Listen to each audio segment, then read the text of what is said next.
Welcome to Short Course, episode 89, for January 20th, 2023. I'm your host, Ben Barry. A few months ago, I did an episode 82, talking about values, and this was basically putting forth the idea that I think it's important that we understand why something is the way that it is so that we can reason about whether a given rule makes sense or not in the current era. So the easy, most obvious example is, why is the capacity in production 10? Where did the number 10 come from? What was the reasoning? And does that reasoning still apply today? By the same token, I asked on that episode, and I actually still have not gotten a really convincing answer, but I asked, why is the length limit for limited 140? Where did 140 come from? Now, as I mentioned on a follow-up episode, 170, I believe, was the length of a 10-round 45 ACP 1911 magazine. So that's where the number came from. Is it relevant to today's open guns? That could be argued, but at least that's where it came from. And it's funny because I was reasoning from this position, and it came up, the idea of Chesterton's fence came up in conversation, and I was like, yeah, I know what Chesterton's fence is. It's the idea that you can't take down the fence that you find unless you can explain why it was there. And I realized that's exactly what I was doing here, except I wasn't even consciously doing it. It's just the way that things should be done. And so as the weeks have gone on, I've thought about more of these things, and I just keep having these questions, and I keep thinking, where did this come from? Or does this make sense? What is the reason that something is a certain way? Does that reasoning still make sense? And if not, what would make sense in its place?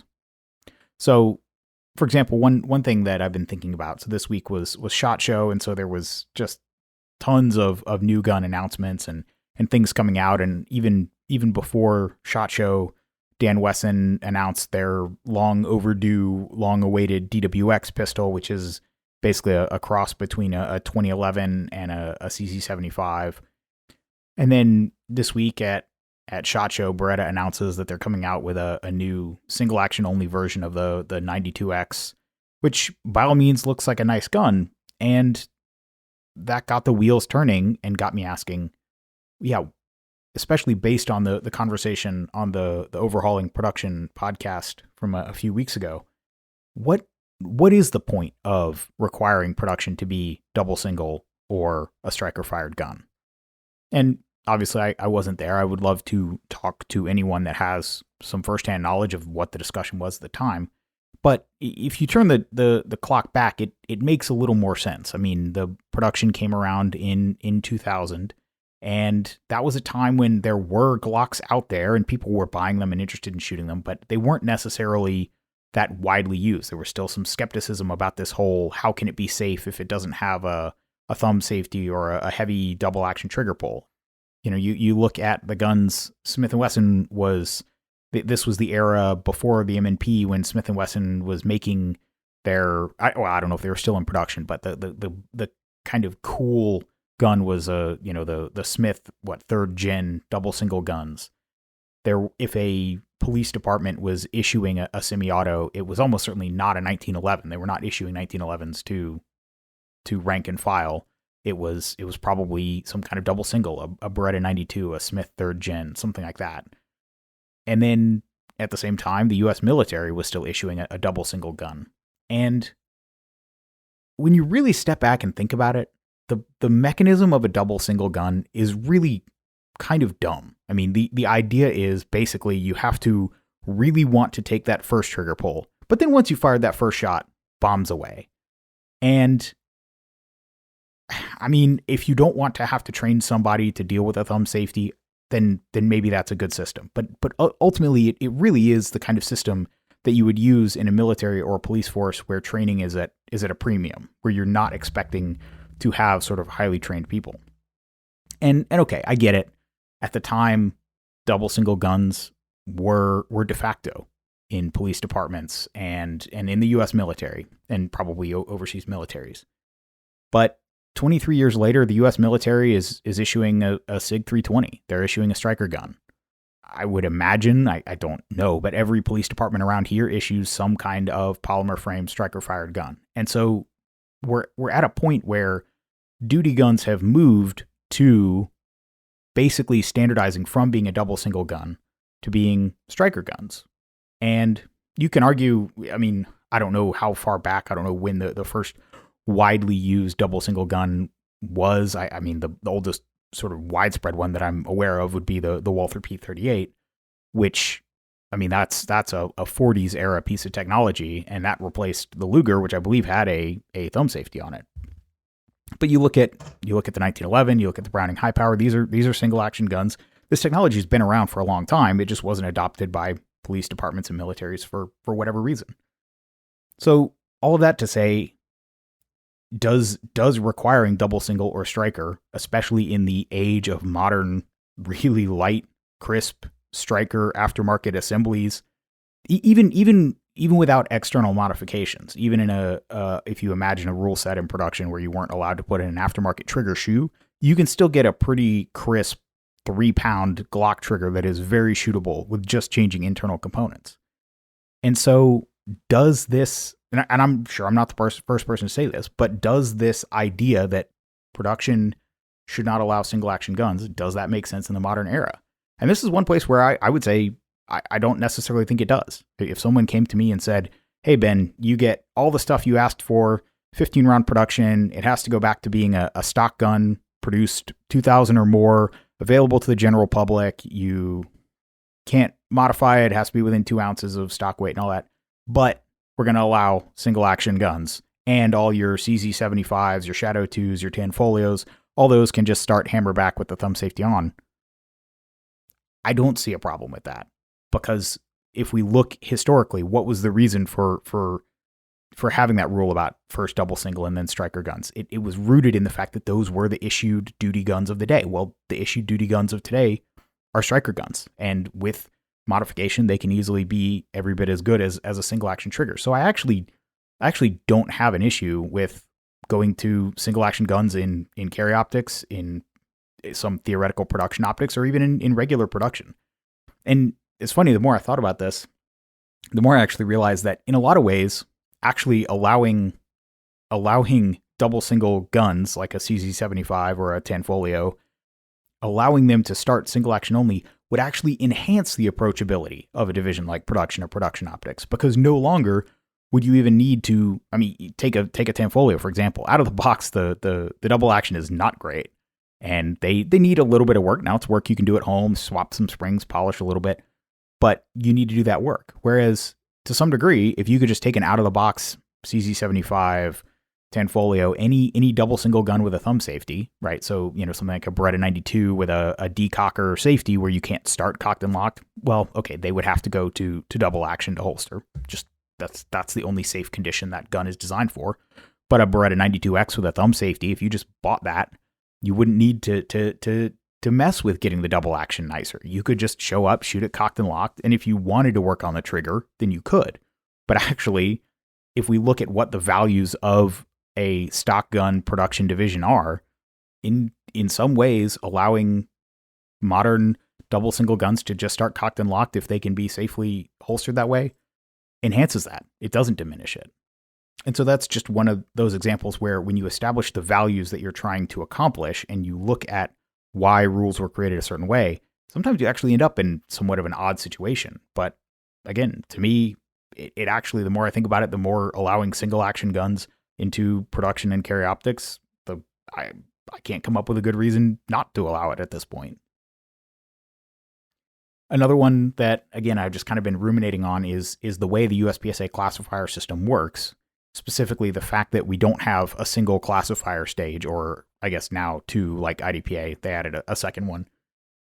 But USPSA has multiples, and the idea is new ones are added and old ones are cycled out.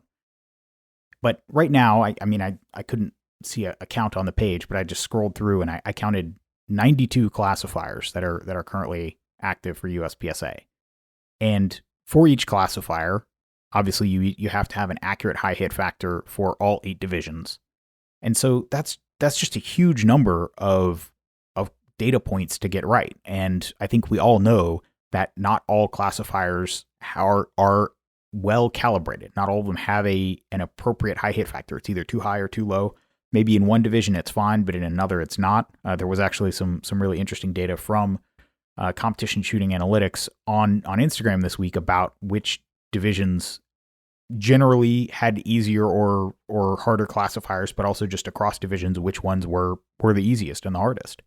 And I think we all know this. You shoot what you think is a pretty good run on something, and you're like, yeah, that was maybe like a high A run, and then you plug it into the calculator or you look at practice score, and it's a mid B, and it just, you look at it and you do the math on what you would have to shoot that stage in to get 100%, and you just look at it and you're like, I don't know where they got this number, but it wasn't based on actual people shooting this stage.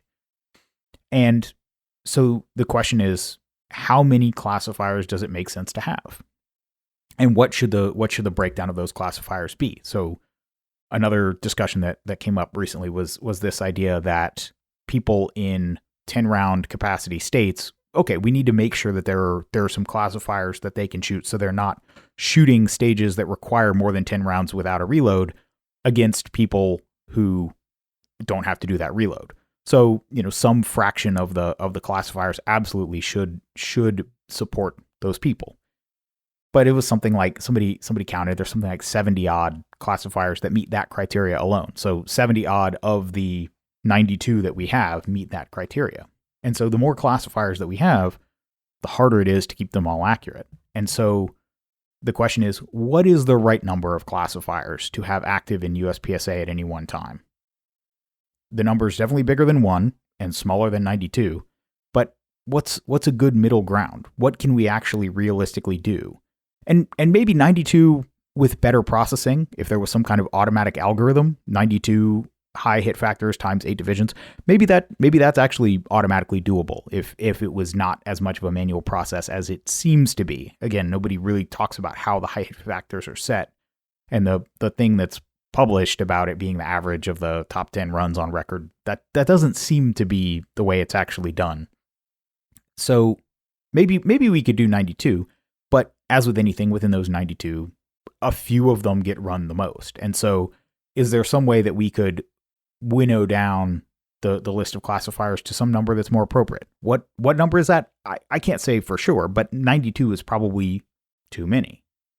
And so then we have a discussion about what are the things that having multiple classifiers are supposed to test. Is it something where if you have a club that runs a match every week and they should be able to cycle through 52 classifiers in a year? Okay, maybe that's a good number. Maybe it's 52. You have one for every week of the year, something like that. I don't know, but that's the kind of framing I'd like to see brought to the discussion, not just, oh, well, we came up with some new classifiers, so we're going to add them in. Meanwhile, people lose their faith that the classifiers already on the books are accurate. And I actually think this is really important because I think the classifier system should actually be something that people really have confidence in. I mean, it's one of these things that we are paying headquarters to do. Individual sections, individual areas, it's not something that can really be split up. It's something that we need to be centralized, done once and done well. And if you do that, if every classifier, maybe there are only 24 of them, but if every single one of them in every single division you actually feel like has a well-calibrated, consistent high hit factor, such that if you were to line them all up and you had a 24-stage classifier match and you had a bunch of shooters shoot all of them, they would be within plus or minus 5%, assuming they didn't have a gun jam or something, something to that level where every single classifier in every single division was well-calibrated. There's actually real value to the membership there. You can actually have somebody who can trust the classifiers as a metric of their progress, right? You might have somebody who only shoots one club match a month and they're dry firing hard. They feel like they're really tuned up. And then they go shoot the club match and the match director he doesn't know any better, but he just happens to pick one of these that for that shooter's division has an unrealistically high hit factor. And so the shooter feels like he does well. He shoots the match well, but then he looks at his classifier result and it's 10% below where he shot the month before, even though he feels like and objectively is a better shooter. Do you see what the problem here is? We need the classifier system to be trustworthy. It needs to be reliable. And I'm not worried about paper GMs and all that. I mean, if somebody wants to put together enough scores and reshoots and whatever to get a paper GM card. That's always, to some degree, I think always going to be possible. That's not something that I'm worried about chasing down right now. I'm just saying, for people who don't travel and shoot big matches, who don't necessarily get to stack up against other shooters face to face or on a common set of stages, the classifier match should be this sort of ongoing postal match where you can see yourself stack up against other shooters and see where you come out and feel like you actually have a good yardstick, a good consistent measurement of your skill from month to month, year to year, because that's something you don't get from stages. Having stages that are different at every match, each one presents its own problem. I love that part of the sport. I don't want anything to happen to that. But there is an element of the sort of steel challenge repeatability. You shoot the same thing over and over again, and you feel, you can see the sense of progress. Now, I'm not saying we go to 6 or 8 classifier stages to that level of, steel challenge-ishness, but I think that the classifier system, as it's sort of become neglected as this, it's kind of a crapshoot whether you get a good one or not. The 99 series, those are shot up, don't bother trying to do well on them. It is a betrayal of what headquarters could and should be doing for members who can't necessarily shoot bigger matches and want a way to track their practice over time. Another place where I think framing the discussion, establishing the values that you're trying to optimize for is important. I think this is partially on the brain because of SHOT Show this week, but the idea of, are we building the sport around guns or around people? And what I mean by that is I don't personally think that we need a place in the sport for every single gun made by every single manufacturer. I think what we need is a place in the sport for all the different types of shooters interested in practical shooting. And we can draw the line somewhere. We can say, hey, there's some guy who is only interested in practical shooting if he can do it with a J-frame. And we can say, we can't make that guy happy and do all the other stuff we want to do. So we have to draw that line somewhere. But to me, looking at guns, looking at gear, saying, there are this many manufacturers making this type of gun, to me, that's secondary. That's not the value we should be optimizing for. I've laid out in past podcasts, I think that there's sort of, I look at it as there being 3 levels of customization that I think people generally want to do to their guns. There are people who want to buy a gun, a factory gun made in, some assembly line somewhere, shoot it, and just leave it relatively stock, and they're not that interested in tinkering with it or adding weights and all this, maybe add some grip tape, change the grip panels, very simple, user modifiable type things. That's the sort of first level of not very much modification. That's the stock gun division. You then have an intermediate level where you have someone who's interested in maybe buying a semi-custom gun or a fully custom 2011, but it doesn't have a slide mounted optic, and it's not shooting super high power 9mm high pressure type stuff. So that's limited. And then you have the full out, do whatever you want, comps, lights, lasers, magwells, go nuts. And that's the high level of customization. And I think fundamentally that's what we should be looking at. And so the idea is, for each of those audiences, assuming that this is an accurate depiction of the people who are in the pool that we want to build USPSA for. Maybe there's a fourth group I'm not talking about. If so, let me know. But if those 3 groups map onto generally the population that we want to build the sport for, then whether or not every single gun that Glock makes, or whether or not every single gun that Ruger makes has a place in the sport is not really relevant. The question is, can somebody who wants to compete at their given chosen level of customization, can they reasonably acquire a gun that will allow them to compete with the other people in that level of customization? So this doesn't even necessarily mean that there have to be a lot of manufacturers, but if there are a ready supply of 8mm or 8 round 9mm revolvers to shoot revolver minor, as long as anybody that wants to compete in that division, which again in my schema is kind of out of the picture, we can discuss where it goes, but as long as there's someone reliably making a good supply of that gun and people can get it reasonably affordably, then that's fine. But in the world of something like this actual stock gun division, the fact that there are 10, 20 different vendors that could all make something that could be viable in an actual stock production division, that just means that you have options, but you're not required to get a Shadow 2 or a Stock 2 or a Glock 34 or a Canic, whatever. As long as we're building the rule set for the people and then the guns come second, I think that should be the way that we frame the problem. Walking around SHOT Show and trying to make sure that every gun that someone is trying to sell has a division, obviously that's counterproductive. We're not here to make a sport for guns. We're here to make a sport for people who want to compete at the different levels and in the different ways they want to compete. Some people, yeah, they want to go nuts. They want to shoot as fast as possible. They want the comp, the dot, and that's good for them. That's not really interesting to me. To me, I just want to shoot. I just want to shoot cheap bullets, and I want to have to be accurate. I like minor power factor.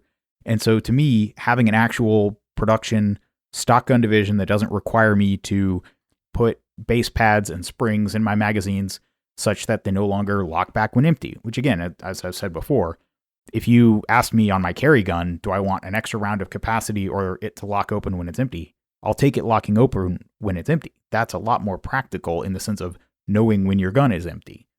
And so to me, that's what I think we should optimize for. We should look at the people that we're trying to build the game for and then figure out how the guns that manufacturers make can fit into that. But looking at the guns first, instead of thinking about what are the people in the sport, why are they in the sport, what are they looking for? If we just look at the guns, then we're going to go to the wrong place. We're going to make the wrong decisions because the system, the reasoning framework that we're using to make decisions is completely misaligned. And I think that's to some degree what we're seeing. I mean, I think also a lot of the issues currently are from lack of foresight and just, oh, we didn't think about that. We didn't think someone would actually make a 9-ounce brass flashlight. So we didn't add a weight limit on the flashlights. I mean, it's just lack of foresight about that kind of thing. But I think that's where a lot of these decisions are coming from, is looking at the gear and not thinking about the people. So I got one other thing that I added last minute as I was preparing this episode, because I thought it was an interesting example of, like I said earlier, when you establish the values and the criteria, sometimes it takes you to weird spots. So to me, I don't actually shoot production, whether it's 10 round or 15 round production. I'm not in favor of limited capacity divisions because I love reloading. I do it because I have to. But to me, having a division where you're just shooting basically factory magazines without extended base pads, without chasing, being able to jam one more round in the magazine, without chasing followers and springs that wear out more easily, that are more sensitive to dirt. I want factory mags that I don't have to worry about cleaning between stages, where if they get a little grit in them, I just kind of shake them out and they're good to go, because they're not pushing the limit of reliability. We're not trying to jam every single round in there. And so to me, that's why, for example, this proposal that we go to a system where production is the capacity for the gun is whatever you can fit in the magazine and the base pad, as long as the gun with the base pad fits in the current production box. The series of incentives that creates is still to have expensive base pads, to try and get springs and super flat followers and compromise reliability. And if somebody does show up to a match and they're shooting their bedside Glock 17 or whatever, and their mag only holds even 17 loaded up, and the next guy, he can get 19+1 or 20+1 with his base pad that'll still fit in the box. At that point, you're still incentivizing people to, in the stock gun division, you're still pushing, quote unquote, stock gun division, to push reliability, to optimize all these things, where to me, that's not the point. And so if the goal of what we're trying to do with production capacity is just basically make it so you can show up, maybe you put a base pad on that's a little bit larger just to make the mag easier to grab. It's not a brass base pad that you're trying to add a ton of weight with. It's not adding capacity. It's just makes it a little bit easier to grab, which you see those on carry guns fairly commonly. Something that, again, it's one of these places where I initially, when I proposed this idea, I kind of laughed to myself about it. But what if the rule was, in production, you can put as many bullets as you want in the magazine, but if the stage requires more than 15 rounds, you have to reload somewhere during the stage. And if it requires more than 30, you have to reload twice. Well, ROs can definitely count the number of times you reload. And so at that point, yeah, okay, maybe some guy shows up with his Glock 17 with 17 round factory mags, and there's somebody else who can fit 18, 19, 20 rounds into his special go fast magazine. But that guy at the end of the day, he maybe has a little more wiggle room on makeup shots. He has a little more space where he reloads during the stage because he has more bullets in his bigger mags. But at the end of the day, they're doing the same number of reloads. That system, if the values that we establish, that the goal is to not incentivize chasing capacity, chasing springs and followers, yes, that's allowed, but it's not significantly rewarded. Well, it's also enforceable, right? That's another complaint about 10 rounds, 15 rounds. All of these is how do do you have ROs counting? How is that enforceable? Well, I mean, the de facto, honestly, what I'm describing is kind of the way at least I RO, which is on a given stage, I know the round count. And if some guy is shooting 10 round production, I can figure out how many reloads at a minimum he's going to need to do. So if it's a 22 round stage, I know that he's going to have to do at least 2 reloads. Am I counting 1, 2, 3, 4, 5, 6, 7, 8, 9, 10? No, of course not. But if he gets to the end of the stage and he's only done 1 reload, which again has never happened, but if that scenario were to happen, I would know that something fishy is up.